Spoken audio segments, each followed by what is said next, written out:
according to Matthew.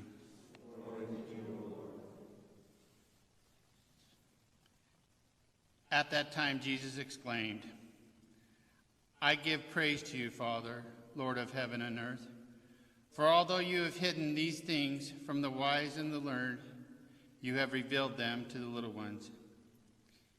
Yes, Father, such has been your gracious will. All things have been handed over to me by my Father. No one knows the Son except the Father, and no one knows the Father except the Son, and anyone to whom the Son wishes to reveal him. Come to me, all you who labor and are burdened, and I will give you rest. Take my yoke upon you and learn from me, for I am meek and humble of heart, and you will find rest for yourselves. For my yoke is easy and my burden is light. The Gospel of the Lord. Praise to you, Lord Jesus Christ.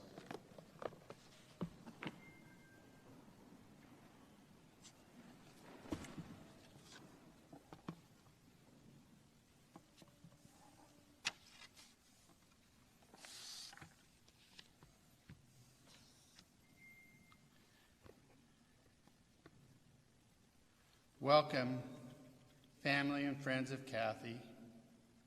We gather here today in solidarity with her family.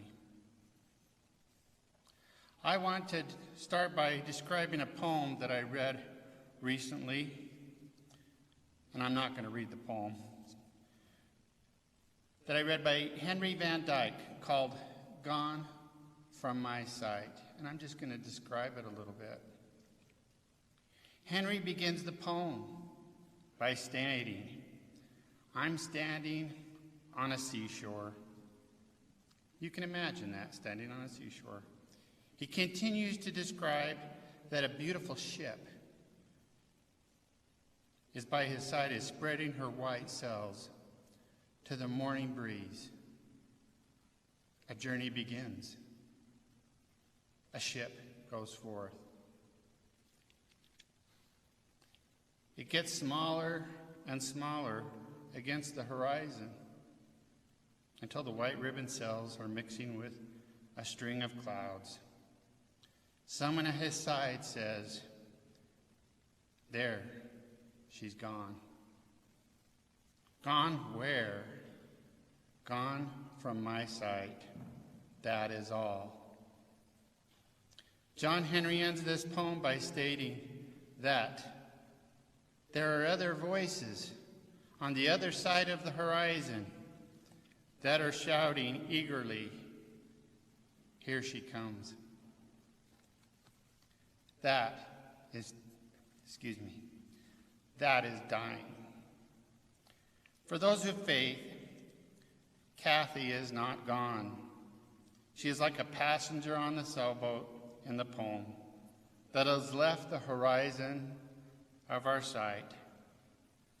For those who do not have faith, Kathy's death gives you an opportunity to understand those who believe that Kathy is still on her journey to another place. For a believer in Christ, life isn't about birth, life, and death, but about birth, life, and resurrection. Death is not a final destination, but a continuation of the journey. Kathy has begun this journey that we cannot see, but it is our firm hope that she will be greeted by others and that she's walking into the light of God's face. Our gospel reading tells us who Jesus is. He is the Son of God who reveals all things from the Father.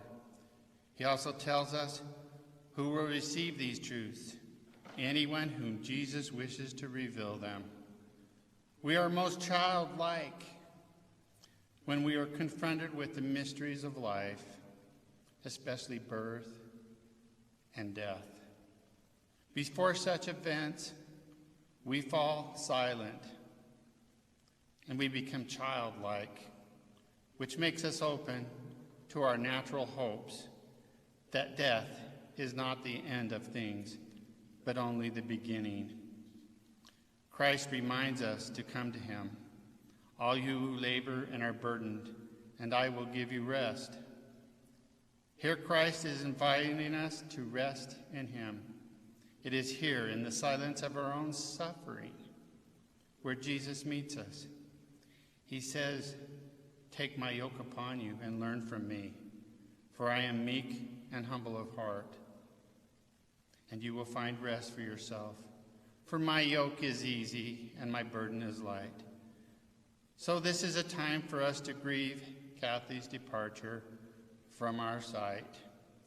But our hope remains, and we have faith that Jesus will help carry this sorrow. This is the same Jesus that is greeting Kathy now. For those who believe in Jesus, we know that he is the bread of life and gives us strength for the journey. For a moment, I would like to share with you a small part of my journey with Kathy. As the pandemic raged, Kathy reached out to me as a new deacon to bring her communion. Little did I know that this former nurse was going to accompany me for a time. Yes, this giant spirit was going to form me spiritually in so many ways. What did I learn? Humility.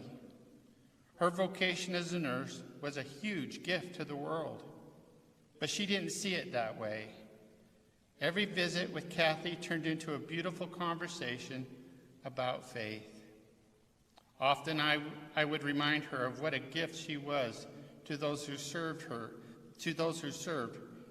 as she served as a nurse. But she always turned the conversation away from herself. Lessons learned. Life isn't about me, but what you do for others. The second thing I learned, keep learning about your faith. Yes, faith is a way of life. Kathy's faith was constantly nourished in her reading and prayer life. My heart was warmed in thinking about every visit with Kathy. Like a good mother, she would never let me leave empty-handed. She sent me books. She gave me books to take. We're going to start a library here at St. Anne's.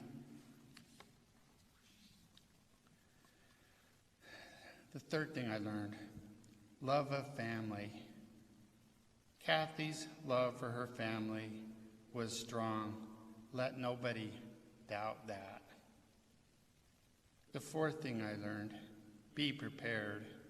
Kathy understood that she was preparing for another trip, a final one. Her devotion to Jesus sustained her this year as wave after wave of sickness arrived upon her shore.